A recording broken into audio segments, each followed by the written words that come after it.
દીકરી વાલનો દરિયો. 8:30 થવા આવ્યા. રિસેપ્શનિસ્ટ પણ પપ્પાજીને મેસેજ આપીને ચાલી ગઈ.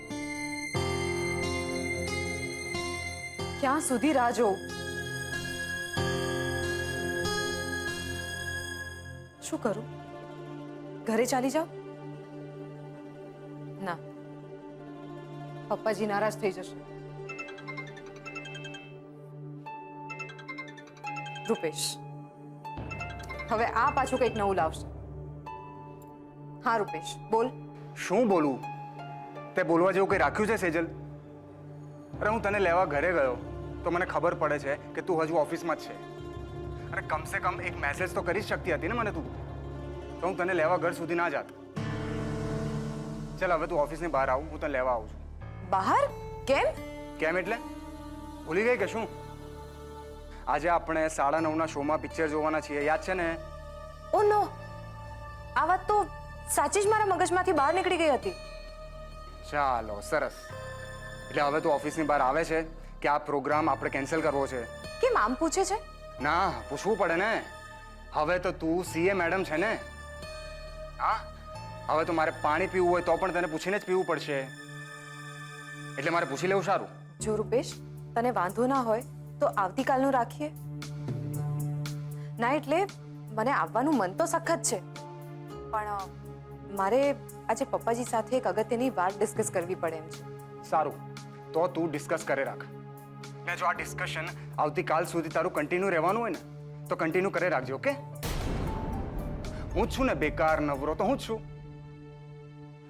પણ યાદ રાખજે સેજલ, હું પણ હવે કમાતો થઈ ગયો છું.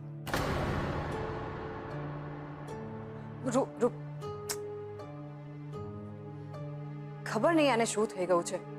બસ મોઢું ખોલે કે ઝઘડો. એકવાર પણ મારી પરિસ્થિતિ સમજવાનો પ્રયત્ન જ નહીં કરવાનો. આ પપ્પાજી પણ એ વાત છે. ખબર છે કે હું રાહ જોઈ રહી છું, તો પણ પછી બા કઈ બોલ્યા? કોને ખબર, પણ જો અંદર જઈને સરોજ કાકીને કઈ કીધું હોય ને તો ખબર નહીં. પણ હા, કાકીની હાલત જોઈને તો એવું જ લાગતું હતું હમણાં એમની હાલત ઘણી સારી હતી. સારું. હા, પણ પેલું ટિફિન પાછું. હા હા હા. હું અંદર આવું કે? તો આવને, તને કોણ ના પાડવાનું છે? ના પાડો ને ના સાંભળવાનું છે કોણ? શું ગુલાબ, લે આ તારા માટે લાવ્યો છું. અરે ખોલીને તો જો, ખુશ થઈ જઈશ. પણ મારા માટે કેમ? હાસ તો ગુલાબ, અમને પણ તો ખબર પડે. ને આ બધું અમે તને શું કામ જણાવીએ? અમારા બોયઝ ની પણ વાતો હોય ને. ઉતારીની આ તો ટેબ્લેટ છે. પણ આ મારાથી ના લેવાય. જો તારી પાસે હા કે ના પાડવાનો કોઈ સ્કોપ જ નથી. લેવું જ પડશે, હા જ પાડવી પડશે. સમજાયું ને? કે પછી બધાને સમજાવી દઉં? ના ના, હાથ છે મારી ને હા જોઈ ને મસ્ત છે. મારું તો નાનું કમ્પ્યુટર થઈ ગયું. હા, પણ પછી એમાં આખો દિવસ ગીતો ને પિક્ચરો જ ના જોયા કરતો. દુકાન અને તાપીનગર સ્પોર્ટ્સ ક્લબ ને પણ યાદ રાખજે. અને હવે તો ટી મેળાની તૈયારી પણ. કિંજલ, તે અંકલને કહ્યું કે નહીં? શું? એ તો પપ્પા, એક ટી મેળાનું આયોજન થયું છે ને એમાં જીતનારને પૂરા 1 લાખનું ઇનામ છે. સરસ. કિંજલ, ભાગ લેવાનો, પૈસા માટે નહીં. શીખવા મળે ત્યાં. હા પપ્પા, ત્યાં દેશ વિદેશના લોકો આવશે તો શીખવા તો મળશે જ ને. અને જે નહીં શીખવા મળે ને એ આપણે આ ટેબ્લેટમાંથી શીખી લઈશું. શું કહો છો? છોકરો હોશિયાર થઈ ગયો. પણ ઉત્કર્ષ, ક્યાંક તારું આ ટેબ્લેટ વાંદરાને નિસરણી દીધા જેવું ના થાય. હવે તો મને ડાઉટ આવી રહ્યો છે એટલે એની પેલા કે વધુ લોચો થાય મારે રજા લેવી જોઈએ. અરે હોય કઈ એમ તો જવાતું હશે. ઓળો ને રોટલો તૈયાર જ છે, જમીને જા. અને ગુલાબ તું પણ. હા હા, ખાસ હોટેલમાંથી પાર્સલ મંગાવ્યું છે. બરાબર ને ગુલાબ? બરાબર. હવે તો મને ખરેખર લોચો લાગી રહ્યો છે. કઈ નહીં, એ તો આમસ્તું જ. તમે લોકો બેસો, હું થાળીઓ પીરસું છું. ને મમ્મી આવે એના પહેલા તું મને તારો મોબાઈલ આપી દે. જમતી વખતે નો મોબાઈલ.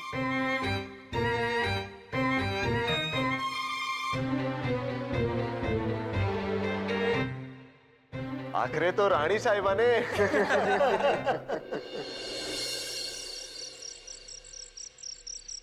હવે તો ઉત્કર્ષ પણ ફોન નથી ઉપાડતો. બધા પોતપોતાની લાઈફમાં બિઝી છે. હું જ એકલો છું જે બેકાર બેઠો છું. લો બોલો, આખી એપ બની ગઈ ને સાહેબ બોલી રહ્યા છે કે હજુ હું બેકાર છું. તો એમ જ છે ને, જો કામનો માણસ હોવ તો ફોન ઉપાડે ને બધા મારો. એવું શું કામ વિચારે છે યાર?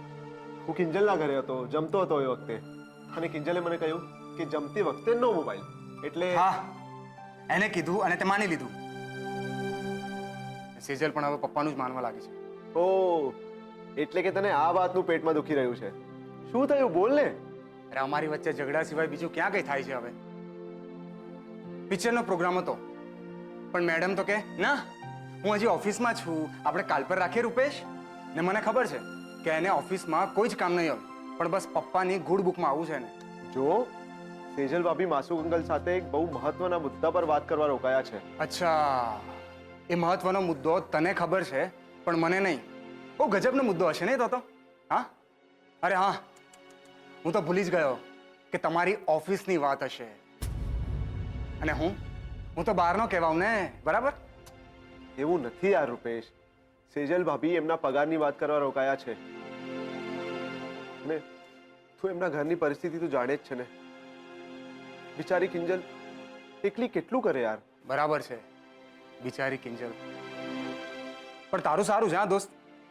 રાહુલને સચ્ચાઈ સાબિત કરવાની હોય કે પછી ટી મેળો, કિંજલ સાથે રહેવાના નવા નવા બાના તને તો મળી જ જાય છે. પણ ઉત્કર્ષ, તને અત્યારથી જ કહી દઉં છું કે પ્રેમ છે ના ગેલા કાઢવા કરતા પહેલા જ બધું ક્લિયર કરી લેજે. નહીં તો આખી જિંદગી પસ્તાવાનો વારો આવશે. આ તું શું બોલી રહ્યો છે? તું પ્રેમ કરીને પસ્તાઈ રહ્યો છે? ખબર નહીં, પણ ખુશ તો નથી જ.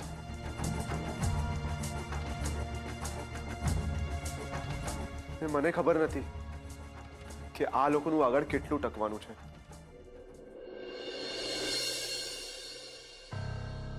હવે તું જ કે કિંજલ, આવું તો કઈ હોતું હશે? કોઈ ટીચર એના સ્ટુડન્ટને પકડે પાડે, હે? ને પણ એક છોકરીને. જો હું તને બતાડું.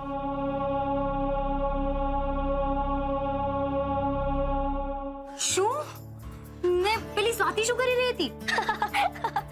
બીજું શું, એને તો જાણે બહુ મજા આવી રહી હોય ને એમ એ અક્ષય સરને વધુ ચટીને શીખી રહી હતી. એ બીજલ, એ બેની વચ્ચે કોઈ લફડો તો નથી ચાલી રહ્યું ને?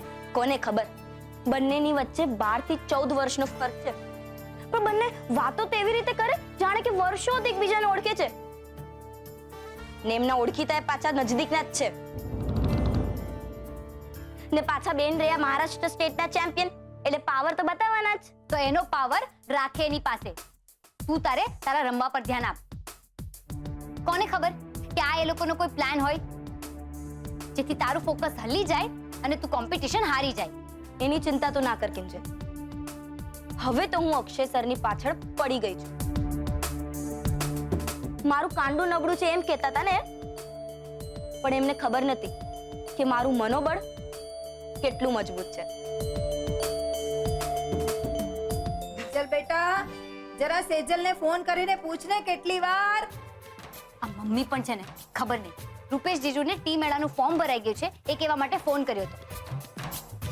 તો કહેતા હતા કે પિક્ચરનો પ્રોગ્રામ છે, હવે એવામાં મારે કબાબમાં હટી જેવો ફોન ક્યાંથી કરવો? વાંધો નહીં, કરી લેવા દે. ને તો કહેશે રેવા દે, એ હું જ કરું છું.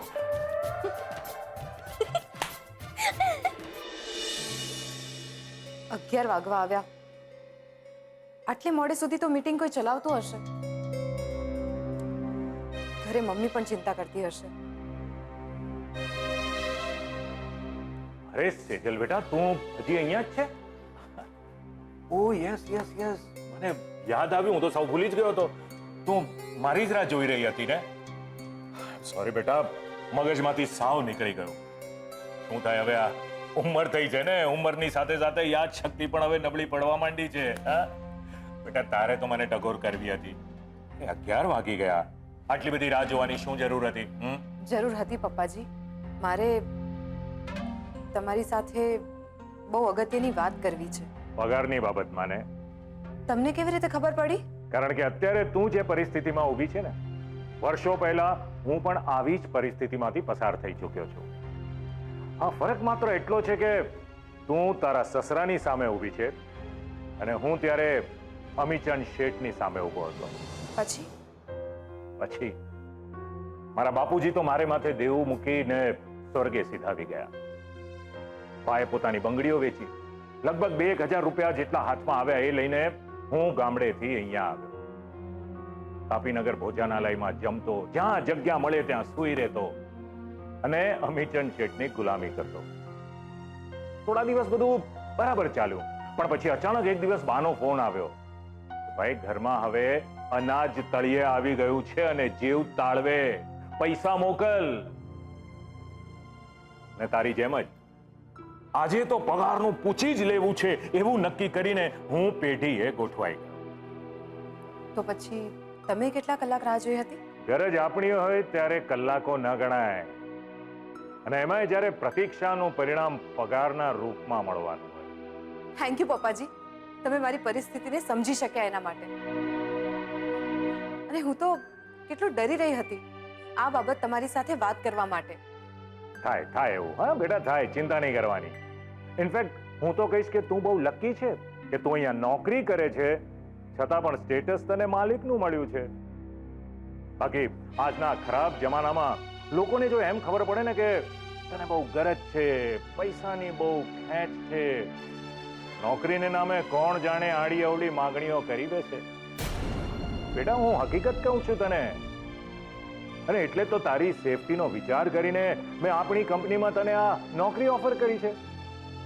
હા, બાકી હું બહુ જ સારી રીતે જાણું છું કે તું, કિંજલ બધા કેટલા સ્વાભિમાની છો. હે, અને હું એ પણ જાણું છું કે તું અત્યારે એ જ વિચાર કરતી હોઈશ કે મારા પપ્પાની હોસ્પિટલનો બિલનો કરજ, એનો ઉધાર કઈ રીતે ચૂકવીશ. સૌથી પહેલા એ ચૂકવું, પછી જ લગ્નનો વિચાર કરીશ. બરાબર ને બેટા? I really appreciate. ભાઈ, હું તો તારા વિચારને વેલકમ જ કહીશ, પણ ચિંતા નહીં કર બેટા, ચૂકવાઈ જશે. હા, ધીરે ધીરે બધું ચૂકવાઈ જશે. પણ પપ્પાજી, અત્યારે મારે ઘરમાં થોડી હેલ્પની જરૂર છે, અને કિંજલ બિચારી એકલા હાથે કેટલું પહોંચી વળશે? નહીં બેટા, મને લાગે છે તું હજી મારી વાત બરાબર સમજી નથી. જો, દુકાન અને ક્લબ ઇન્કમ ડબલ થઈ ગઈ, અને લગ્નનો ખર્ચો સિંગલ, અને આમ પણ તું અહીંયા કામ કરીશ એટલે આડકતરી રીતે તો તમારું ઉધાર ચૂકવીશ ને. બસ, તો પછી કિંજલને વીસીના હપ્તા ભરવા દે અને તું અહીંયા રહીને તારા પપ્પાની દવાના બિલના હપ્તા ચૂકવ. આ રીતે તારું સ્વાભિમાન પણ જળવાઈ રહેશે અને ધીરે ધીરે બધું ઉધાર ચૂકવાઈ જશે.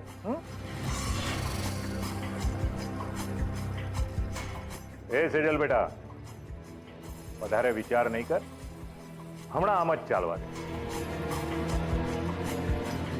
એકવાર ઉધારી ચૂકવાઈ જાય ને પછી આપણે પગારનું વિચારીશું. ને આમ પણ તું હજી ક્યાં આખી સીએ થઈ છે, એટલે હું તને આપી આપીને કેટલો પગાર આપવાનો? 1000, 5000? એના કરતા તો હમણાં જે છે એમ જ રાખ. અને એકવાર પગાર આપતા થઈ જઈને એટલે પછી તારે મારી હાજીજી કરવી પડે. હાજી આવું બધું કરવું પડે. એના કરતા ભોગવ ને હમણાં માલિકનું સ્ટેટસ ભોગવ, એસી, કેબિન, ખુરશી. હા, બેટા હું ક્યાં લોકોને એમ કહેવા જવાનો છું કે રૂપેશની વહુ મારે ત્યાં નોકરી કરીને એના પપ્પાની દવાના બિલના હપ્તા ચૂકવી રહી છે, બરાબર ને? જય જીનેન્દ્ર બેટા.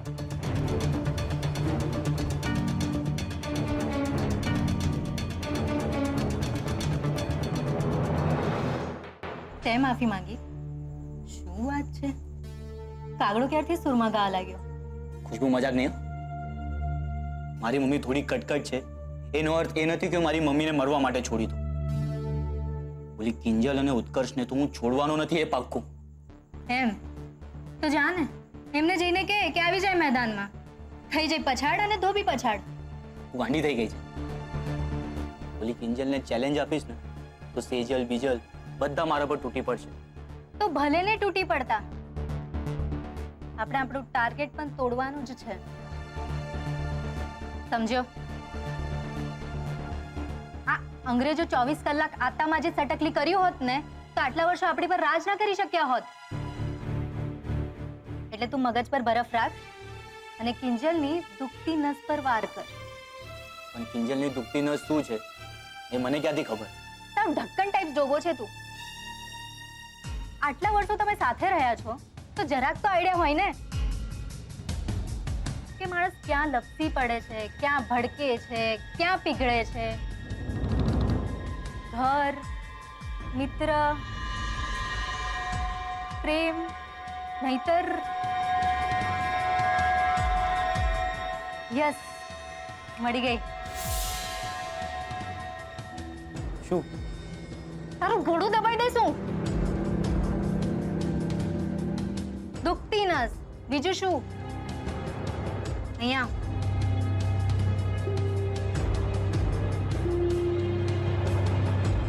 બોલ, બરાબર પકડી છે ને તારી બેનની દુખતી નસ? સોલિડ યાર, એકદમ મસ્ત, તારા જેવું. ચાલ, મને મોડું થાય છે.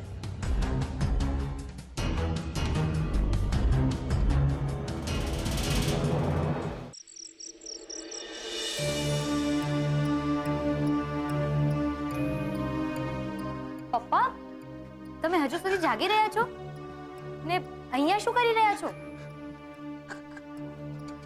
સેજલ, આટલું મોડું? નહીં. જો પપ્પા, તમે ચિંતા નહીં કરો, મારે સેજલ સાથે વાત થઈ ગઈ છે, એ ઓન ધ વે જ છે, પહોંચતી જશે. તમે જઈને સૂઈ જાઓ. નહીં નહીં સેજલ, કામે હું આખો દિવસ શું કરું, ખાના કરું ઘરમાં? નહીં જો પપ્પા, તમે શાંતિથી અહીંયા બેસી જાઓ નહીં. ને તમે એ વાત મગજમાંથી કાઢી નાખો કે તમારા કારણે, તમારી તબિયતના કારણે અમારે કામ કરવું પડે છે. એવું છે, એવું નહીં. દુકાને જઈશ, કમાઈશ, પૈસા લાવીશ, ઘરમાં કહી દઉં. પપ્પા જો, તમે ચિંતા નહીં કરો પપ્પા. ચલ ચલ, ફૂલ બેટ એની પી કિમાની, કવિતા કિમાની. પણ પપ્પા તમે નહીં નહીં નહીં કિંજલ, નહીં. દુકાનના ખર્ચા, વીસી, હોસ્પિટલના 3 લાખ ક્યાંથી? પપ્પા,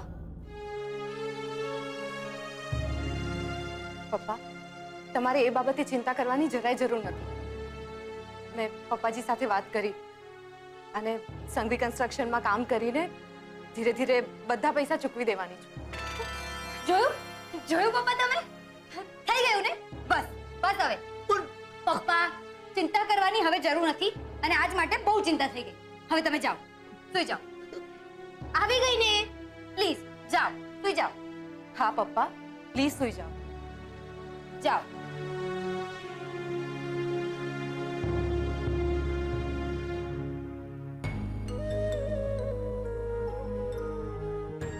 શું થયું?